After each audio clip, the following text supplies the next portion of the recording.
Hello everyone, welcome to my channel. So basically today is the second day of my study challenge. আর যারা আমার আগের ব্লগটা দেখোনি তারা দেখে এসো। সো আজকেও আমি ভোরে ঘুম থেকে উঠতে পারিনি, যদিও আজকে ঘুম থেকে উঠতে না পারার কিছু কারণ আছে।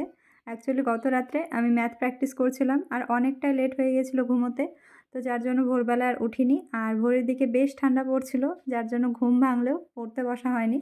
সো এখন প্রায় সকাল ৬টা মতো বাজে। আমি এখন কিছু ইডিয়মস পড়লাম, দেন রুট ওয়ার্ডসগুলো পড়ছি। আর আগের মিনি ব্লগে তোমাদের সাথে শেয়ার করেছিলাম ব্ল্যাক বুক কীভাবে পড়া শুরু করবে।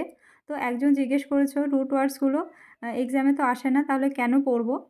তো রুট ওয়ার্ডসগুলো আমি পড়ছি কারণ রুট ওয়ার্ডসগুলো একবার পুরোটা কমপ্লিট করতে পারলে idioms, one word, synonym, antonym এগুলো পড়তে অনেকটা ইজি লাগবে। আর সেই জন্যই তোমাদের সাথেও শেয়ার করেছিলাম। সো যাই হোক, ইংলিশ ভোকাব কমপ্লিট করার পরে বায়োলজির উপরে ছোট্ট একটা মক টেস্ট দিয়েছিলাম, এই হলো স্কোর। দেন ম্যাথের একটা কনসেপচুয়াল ক্লাস করেছিলাম, তো সেটা রিভিশন দিচ্ছিলাম রেশিও প্রপোর্শনের উপরে। তো আজকের ব্লগটা এই পর্যন্ত থাকলো, টাটা।